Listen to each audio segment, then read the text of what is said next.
Quando o diabo se viu tão ousadamente confrontado pelo senhor prefeito, percebeu a bravura do senhor temor divino e ficou enfurecido, e convocou um conselho de guerra para que se vingasse de alma humana. Então, todos os príncipes do poço se reuniram, tendo o velho incredulidade como seu líder com todos os capitães de seu exército, e pensaram no que fazer. A razão e a conclusão do conselho naquele dia foi para decidirem como poderia tomar o castelo, porque não seria possível se nomearem mestre da cidade, enquanto o castelo estivesse em posse dos seus inimigos. Então, um falou uma coisa, outro falou outra coisa, mas quando conseguiram, concordaram com o veredito. Apólio, o presidente do conselho, levantou-se e disse: meus irmãos, eu tenho duas propostas para vocês. Primeiro, vamos nos retirar da cidade e voltar para a planície, pois nossa presença aqui não nos ajudará em nada. Afinal, o castelo ainda está nas mãos dos nossos inimigos. Nem é provável que conseguimos conquistá-lo, já que tantos bravos capitães estão dentro dele, que esse corajoso homem, temor divino, é o guarda dos seus portões.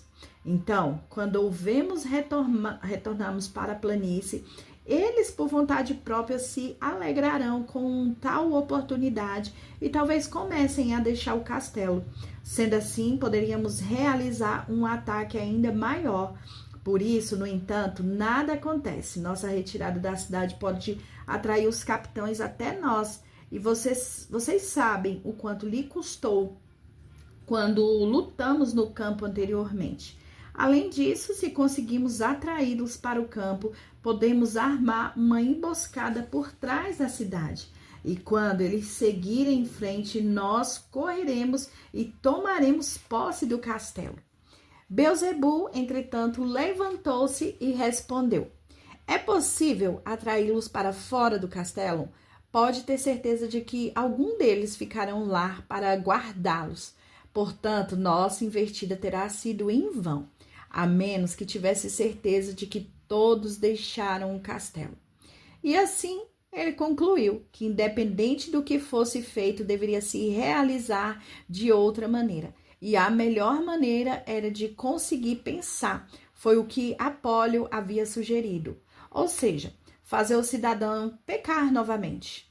Pois, disse ele, não é a nossa localização, se estamos na cidade ou no campo, nem nossa luta, nem o assassinato de seus homens que pode fazer os mestres da alma humana, porque enquanto o homem na cidade ainda for capaz de levantar o dedo contra nós, Emanuel ainda os defenderá. E ele nos defende. Nós sabemos o que acontecerá conosco. Portanto, em minha opinião, não há melhor maneira de escravizá-los a não ser criando um modo de fazê-los pecar. Pois, mesmo que estivéssemos deixado todos os critérios da casa, ainda teríamos conquistado a mesma coisa, a não ser que conseguisse fazer dela mestres e governadores do castelo.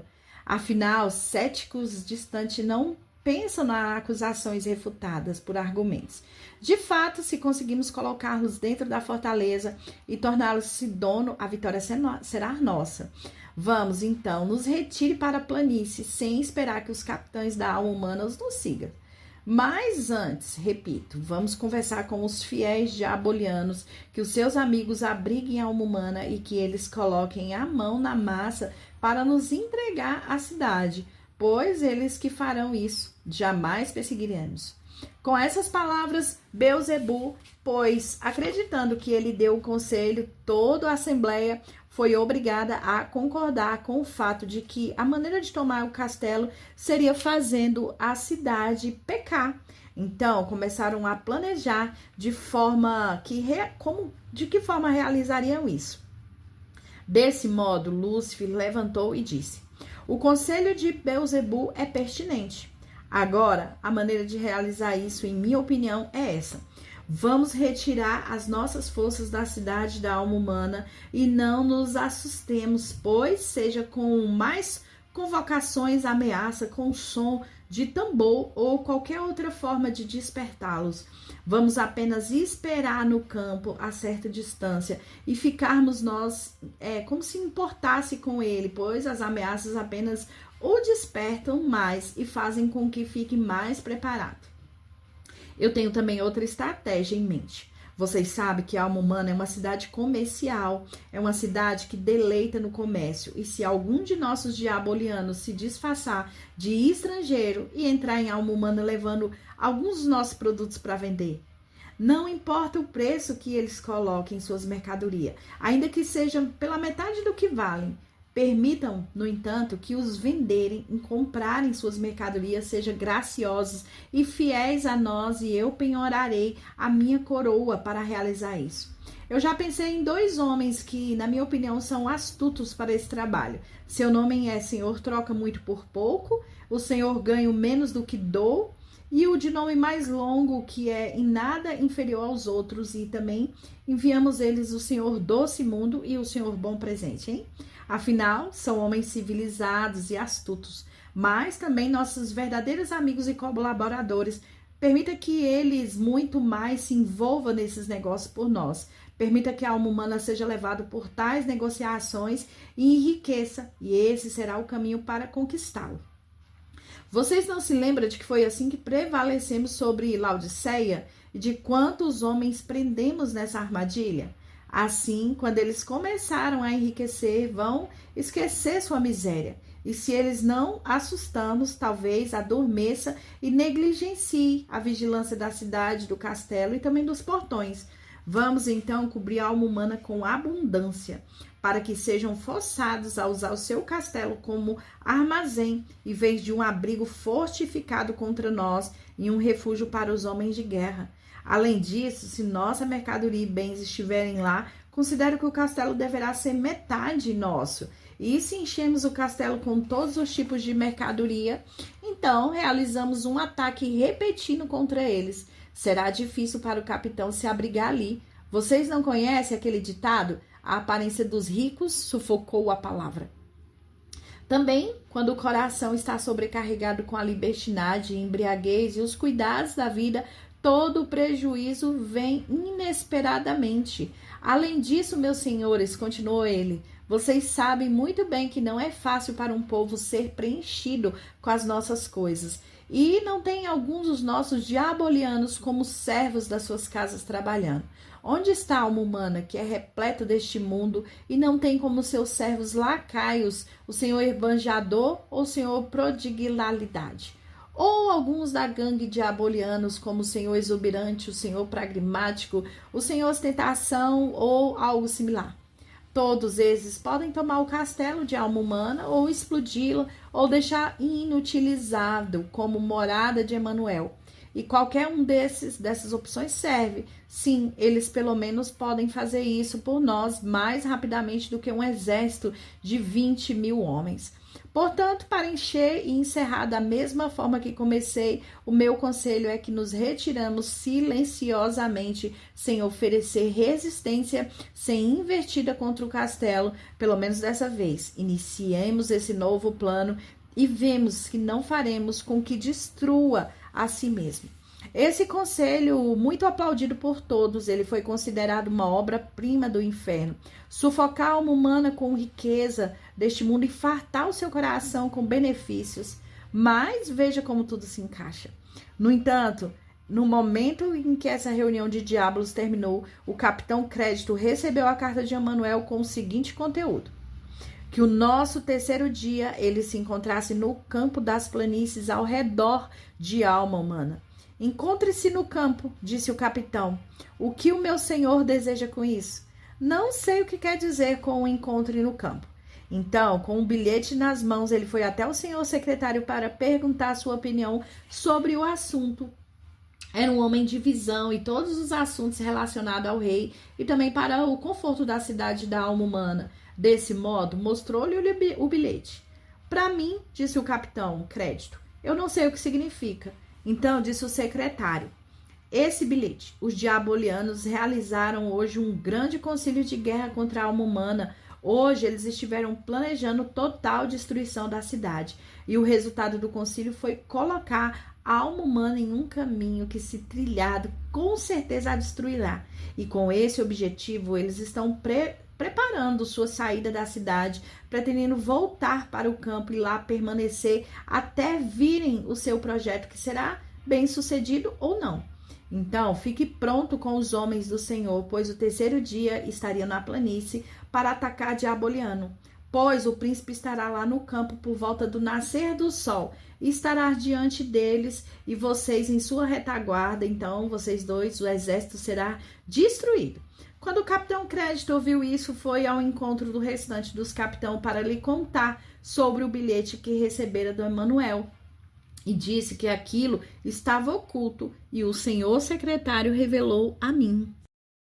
Quando um tirano chegou à colina do Portão do Inferno com seu velho amigo Incredulidade, eles imediatamente desceram ao covil, e estando ali os seus companheiros por um tempo lamentaram a sua desgraça e a grande perda que sofreram contra a cidade da alma humana. Finalmente sentiram um ardor, a cidade da alma humana vingou-se a perda, portanto, convocaram um conselho para planejar o que deveria ser feito contra a famosa cidade da alma humana, pois o seu estômago estava faminto. Mal podia esperar para ver o resultado do conselho que o senhor Lorde Lúcifer e o senhor Lorde Apollyon havia dado no dia anterior, pois suas gargantas ferozes pensavam todos os dias até que se preencheram com o corpo e a alma e a carne e os ossos que todos os fracos da cidade da alma humana. Portanto, eles decidiram fazer com outra investida contra a cidade da alma humana com o seu exército, misturando e formando em parte por céticos e em parte por homens sanguíneos. Vamos fazer um relato mais detalhado sobre ambos? Os céticos eram aqueles que têm o nome segundo a sua natureza. Assim como o território do reino onde nasceram a sua natureza é sempre questionar sobre a verdade de Emanuel. E os seus pais é chamado Dúvida. Essa terra era localizada longe e remoto para o norte da entrada da escuridão. Aquele era o chamado Vale da Sombra da Morte. Embora a terra da escuridão e aquele chamado Vale da Sombra da Morte sejam às vezes considerados o mesmo lugar, são na verdade dois ou um pouco afastados um do outro. Na dúvida, localiza-se entre eles. Essa era a terra da dúvida, e aqueles foram a ruína da cidade da alma humana como diabos nativos daquele país. Os homens sanguíneos era um povo cujo nome derivava da malignidade da sua natureza e da sua fúria que habitava dentro deles para executar a cidade da alma humana. Sua terra localizava-se logo abaixo da constelação Cão Maior, e são governados por eles para onde se refere os seus intelectuais, o nome de seus pais e províncias de aldeia. O bem, as suas regiões são mais remotas, mais distantes da terra da dúvida, mas ambas estavam nos arredores da colina, chamada Colina do Portão Infernal. Essas pessoas estão sempre associadas aos céticos, pois eles conjunto questiona a fé e a fidelidade dos homens da cidade da alma humana, e ambos eram igualmente qualificados para o serviço do seu príncipe. Desses dois países, Diablos, pelo tocar em seu tambor, levantou-se contra o exército e contra a cidade da alma humana, com 25.000 homens fortes. Eram 10.000 céticos e 15.000 homens sanguinários que foram colocados sobre diversos capitões para a guerra. O velho Incredulidade foi novamente feito general do exército. Quanto aos céticos, seus capitões eram 5 entre 7 líderes do exército diabolianos anterior, e os seus nomes eram Capitão Bezebu, Capitão Lúcifer, Capitão Apólio, Capitão Legião e o Capitão Cérbero. E alguns capitães que eles tinham antes foram tenentes e outros emblemas do exército. No entanto, nessa aplicação, Diabolos não contava que esses céticos se provia dos seus principais homens, pois a sua masculinidade já foi testada antes. Os almo-humanianos também os fizeram sofrer muito. Ele só não mandou buscar para aumentar o número e para ajudar que fosse necessário em caso de emergência. Ele, entretanto, havia colocado a sua confiança nesses homens sanguíneos, pois eram criminosos, fiéis, cruéis, e Diablo sabia que ele já havia feito isso antes. Os homens sanguíneos também estavam sobre o comando, sendo o nome do capitão Caim, capitão Nimrod, capitão Ismael, capitão Esaú, capitão Saul, capitão Absalão e capitão Judas e capitão Papa. O capitão Caim era líder das duas companhias dos homens sanguíneos e zelosos e irados. Seu porta-estandartes carregava cores vermelhas, no seu escudo era uma clave assassina. O capitão Nimrod era o capitão sobre duas companhias. Os homens sanguíneos, tiranos e usurpadores. O seu porta-estandartes carregava cores vermelhas e o seu escudo era um grande cão de caça. O capitão Ismael era o capitão sobre duas companhias, os homens sanguíneos zombadores e escarnecedores. O seu porta-estandartes carregava cores vermelhas e o seu escudo era uma pessoa zombando de Isaac, o filho de Abraão. O capitão Esaú era o capitão sobre duas companhias, os homens sanguíneos que se ressentia quando os outros recebiam uma bênção, e também os homens sanguíneos que defendiam a vingança pessoal sobre os outros. O seu porta-estandartes carregava cores vermelhas e o seu escudo era uma pessoa planejando secretamente matar Jacó. O capitão Saul era um capitão sobre duas companhias, os homens sanguíneos invejosos, sem fundamento, e os furiosos e diabólicos. Seu porta-estandarte carregava cores vermelhas e o seu escudo era 3 flechas sangrentas, lançava contra o inofensivo Davi. Capitão Absalão era o capitão sobre duas companhias, os homens sanguíneos, capazes de matar um pai ou um amigo pela glória desse mundo, e os homens sanguíneos que atrairiam um homem justo com palavras até penetraram as suas espadas, e o seu porta-estandartes carregavam cores vermelhas e seu escudo era um filho anciano pelo sangue do pai. O capitão Judas era um capitão sobre duas companhias, os homens sanguíneos que trocariam a vida de um homem por dinheiro e aqueles que trairiam um amigo com um beijo. O seu porta-estandarte carregava cores vermelhas e o seu escudo eram 30 moedas de prata e uma corda usada para o seu enforcamento. O capitão Papa era um capitão sobre a companhia, pois todos esses espíritos se uniam a um só comando. O seu porta-estandarte carregava cores vermelhas e o seu escudo era uma estaca que chamada de homem bom. A raiz de Diablos organizava uma tropa assim tão rapidamente depois de ser derrotado no campo. Era de fato ele confiar muito em seu exército de homens sanguíneos, um pouco mais do que o seu exército cético, embora esses houvessem prestado os bons serviços para ele no fortalecimento do seu reino. No entanto, ele já havia provado esses homens sanguinários diversas vezes que as suas espadas raramente voltavam vazias. Além disso, o diabo sabia como eles, os cães, atacariam qualquer pai, qualquer irmão, qualquer príncipe, governador e qualquer outro príncipe que ousasse adorar Emanuel. E por que pensou que eles não se retirariam da cidade da alma humana? Então, um exército de 25 mil homens forte foi por seu general, o grande Lorde Incredulidade, liderado contra a cidade da alma humana. O senhor espreita bem, seu mestre, observador geral, saiu para espiar e levou à alma humana as notícias sobre sua chegada.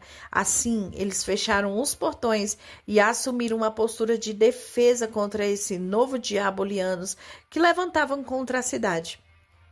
Diablos conduziu seu exército e sitiou a cidade da alma humana. Os céticos foram colocados de perto do portão do sentimento dos homens sanguíneos e acamparam diante do portão dos olhos do ouvido. Quando esse exército se estabeleceu, incredulidade em nome do Diablos e em nome dos homens sanguinários, e todos os homens foram e enviou uma convocação tão terrível quanto um ferro quente para a alma humana, a fim de atenderem às suas exigências e ameaças que eles ainda resistia a incendiar a alma humana. Pois vocês devem saber que os homens sanguinários não acham que a alma humana deveria entregar-se e que eles deveriam destruir e exterminar eles ainda vivos. Sim, eles exigiam que os homens se entregassem. No entanto, se eles fizessem isso, não sufocaria a sede desses homens. Esses precisavam ter o sangue da alma humana ou morreria. É daí que vinha o nome deles. Portanto, Diabolos preservou esses homens sanguinários para que, quando todas as suas estratégias se mostrassem ineficazes, fosse sua última garantida carta se lançar contra a cidade da alma humana. Quando os cidadãos receberam essa convocação com brasas quentes, gerou neles diversos pensamentos diferentes, mas concordaram em menos de meia hora em levar essas convocações até o príncipe, que fizeram após escrever em um rodapé: Senhor, salve a alma humana desses homens sanguinários. Então Emanuel pegou em suas mãos, passou os olhos e considerou também aqueles pequenos pedidos para a pequena cidade da alma humana e escrever em seu rodapé. E em seguida chamou o nobre capitão Crédito e lhe ordenou que fosse levado também o capitão Paciência para cuidar de um lado da cidade da alma humana sitiada pelos homens sanguinários. Então eles fizeram o que lhe foram ordenado. O capitão Crédito chamou o capitão Paciência e ambos protegeram a lateral da alma humana que havia sido cercada pelos homens sanguinários. E em seguida Emanuel ordenou ao capitão Boa Esperança e ao capitão Caridade, além do Senhor vontade seja feita, que assumisse o comando da outra lateral da cidade. E eu, disse o príncipe, hastearei o meu estandarte sobre o parapeito do castelo e vocês terão que vigiar os céticos. Feito isso, novamente ordenou que o valente capitão Experiência organizasse os seus homens no mercado, treinando dia após dia o povo da cidade humana. E cerco foi longo, e o inimigo fez diversas tentativas ferozes contra a cidade da alma humana, principalmente aqueles chamados homens sanguinários. Muitos foram as escarmuças que os cidadãos tiveram com eles. Capitão Abnegação, não mencionado antes, recebeu ordens de vigiar o portão dos ouvidos e o portão dos olhos. Agora, contra os homens sanguinários, esse capitão Abnegação era um homem jovem, mais forte, como o cidadão da alma humana. O capitão Experiência, Emanuel, e na sua segunda vida, a alma humana fez dele um capitão sobre mais de 1000 alma-humanianos, para o bem da corporação. Esse capitão, portanto, sendo um homem resistente, de grande coragem e disputa, entregasse pelo bem da cidade da alma humana, de tempos em tempos atacava os homens sanguinários e dava diversos alertas nas tentativas. Além disso, também discutia diversas vezes com ele, chegando a executar alguns. Você deve imaginar que isso não era tão fácil e de fazer, e também não tinha algumas feridas e carregava diversas cicatrizes no rosto e no corpo. Então, depois disso, fez passar um tempo testando a fé e a esperança, o amor da cidade humana. O príncipe Emanuel reuniu seus capitães e os homens de guerra, dividindo em duas companhias, e em seguida ordenou que atacasse o inimigo em um dia determinado, muito cedo, logo pela manhã. Quando finalmente a cidade da alma humana se livrou de seus inimigos e seus perturbadores da sua paz, o próximo passo foi emitir a ordem rigorosa do Senhor, vontade seja feita. Deveriam, com diligência, seu soldado procurar fazer o seu melhor para prender todo diaboliano que continuavam vivo em cidades da alma humana. Os nomes de diversos deles eram Senhor loucura, Senhor ignore o bem, Senhor medo servil, Senhor sem amor, Senhor desconfiança, Senhor carne, Senhor preguiça. Também foi ordenado que eles prendessem o filho do Senhor questionamento nocivo, deixando para trás e demolisse a casa dele. Os filhos deixados eram Senhor enganação, Senhor filho mais velho, Senhor vida legal de enganação, Senhor crença, Senhor pensamentos errados sobre Cristo, corta a promessa sentido carnal, vive pelo sentimento e amor próprio. Todos esses filhos eram da mesma esposa, chamada Sem Esperança. Ela era sobrinha do velho incredulidade, a quem seu pai, o velho escuridão, foi morto. Seu tio criou ela até atingir uma idade em que poderia casar.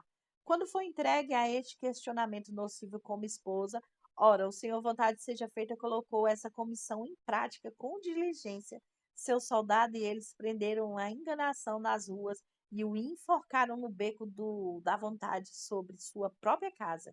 Esses homens eram aqueles que pretendiam convencer a alma humana a entregar o capitão Crédito nas mãos de diabos, contando que eles retirassem suas forças da cidade. O Senhor, vontade seja feita, também prendeu o Senhor Ignore o bem enquanto eles estavam ocupados no mercado e executou de acordo com a lei. Havia um homem honesto em alma humana, chamado Senhor Meditação, que era uma pessoa sem grande destaque durante todos os dias de apostasia, mas que agora tinha a melhor reputação da cidade. Esse homem, portanto, estava-lhe disposto a conferir um cargo alto. O Senhor ignore o bem em uma grande quantidade de riqueza em alma humana, e na chegada de Emanuel, ele foi recolhido para o bem comum, e depois dele para o seu filho Pensa Bem, gerado pela senhora Piedade, esposa do Senhor Meditação e filho do Senhor Registrador. Depois disso, meu senhor prendeu o corta-promessa, como ele era notório criminoso, pois suas ações haviam trazido muita desconfiança sobre a moeda do rei e tornou-se um exemplo público. Ele foi julgado e acusado de ser o primeiro colocado na alma humana, sendo em seguida enforcado até morrer. Alguns podem questionar a severidade da punição desse homem, não reconhece o grande abuso de um cortador de promessa e que todos aqueles que têm o nome de Vive na sua maneira devem ser tratados da mesma forma. Ele também aprendeu o senso carnal e deixou esperando como aconteceu, mas ele não conseguia fugir da prisão. Sim, esse ousado criminoso não deixou a cidade, ficou espreitando as tocas de diabolianos durante o dia. Assombrado, houve, portanto, a casa dos homens honestos, eles invadiram à noite. Portanto, uma proclamação colocada no mercado em alma humana, alertando que quem se encontrasse o senso carnal e prendesse poderia matá-lo, embora tivesse encontrado diversas vezes. Meu senhor, no entanto, capturou o senhor pensamento errado sobre Cristo e colocou na prisão. O homem morreu ali, embora tenha demorado, mas ele definhou até a morte. Amor próprio também foi capturado e levado sob custódia, mas haviam muitos que eram seus aliados em alma humana. Então seu julgamento foi adiado por fim pelo Senhor Abnegação. Ele levantou-se e disse: Se os vilões como esse podem ser protegidos em alma humana, então eu abrirei mão da minha comissão. Então ele tirou da multidão e o levou para os seus soldados, onde o homem foi escapelado, e alguns em alma humana reclamaram disso. Embora ninguém ousasse falar abertamente, porque Emanuel estava na cidade. No entanto, esse ato corajoso do capitão, a abnegação, chegou ao ouvido do príncipe. Então, ele mandou chamar e fez dele um lorde em alma humana. Meu senhor, vontade seja feita, também recebeu grandes elogios por tudo que fizeram na cidade da alma humana. Então, o senhor abnegação tomou coragem, saiu em perseguição contra os diabolianos, contra o Senhor, vontade seja feita, e capturou e vive pelo sentimento e vida legal, colocando-os na prisão até morrer. O Senhor descrença, no entanto, era muito ágil, eles nunca conseguiram capturá-lo. Embora tenha tentado fazer isso muitas vezes, portanto, ele e alguns outros do sutil tribo diaboliana ainda permaneciam em cidade da alma humana até o momento em que a cidade ele deixou de habitar no reino do universo. Eles, no entanto, continuaram em suas tocas e buracos, eles até que parecesse visto nas ruas da cidade humana. Toda a cidade se armava contra eles, até mesmo as crianças gritavam atrás desses homens, como se perseguissem um ladrão, querendo matá-los com pedradas. Assim, Al-Nu'man alcançou um bom grau de paz e tranquilidade. O seu príncipe também habitava dentro das suas fronteiras e seus soldados cumpriam seus deveres. A alma humana continuava com seu comércio que tinha com países distantes e também estava ocupado com seus próprios afazeres. Depois que a cidade da alma humana conseguiu se livrar de tantos inimigos e perturbadores da sua paz, mandou chamar o cidadão e indicou um dia em que o mercado, onde eles encontrariam com todo o povo para dar instrução sobre alguns assuntos que promoveria sua segurança e conforto, e observando a condenação e a destruição de diabos. Por fim, o dia indicado chegou e os cidadãos se reuniram. Emanuel também desceu em sua carruagem com todos os seus capitães, acompanhando o lado direito e o lado esquerdo. Então houve um pedido de silêncio e depois de algumas demonstrações mútuas de amor, o príncipe começou a falar. Ele disse: minha alma humana, amada do meu coração, muito maravilhosos são os privilégios que concedi a vocês e os separei de outros e escolhi para mim mesmo, não pelo seu valor, mas para minha glória. Eu os redimi não apenas de temor para a lei do Pai, mas também das mãos de diabos. Fiz isso porque eu te amei e porque coloquei em meu coração a vontade de fazer o bem a você. Eu também fiz tudo o que eu pude para atrapalhar o seu caminho em direção aos prazeres do paraíso, para que fosse retirado do seu caminho, e concedi à alma humana a satisfação plena, comprando-os para mim, não por um preço de coisas corruptíveis como prata e ouro, mas com preço de sangue, o meu próprio sangue que derramei livremente para torná-lo, então, a minha paz. Além disso, alma humana, você vê o que eu fiz? Eu tenho te livrado das mãos dos seus inimigos, como quem se rebelou profundamente como meu pai, e por isso lhe agrado e possui também não será destruída. Eu me aproximei de você com a minha lei e depois com o meu evangelho para te despertar e te mostrar a minha glória. E vocês sabem o que era, o que disseram, o que fazer, quantas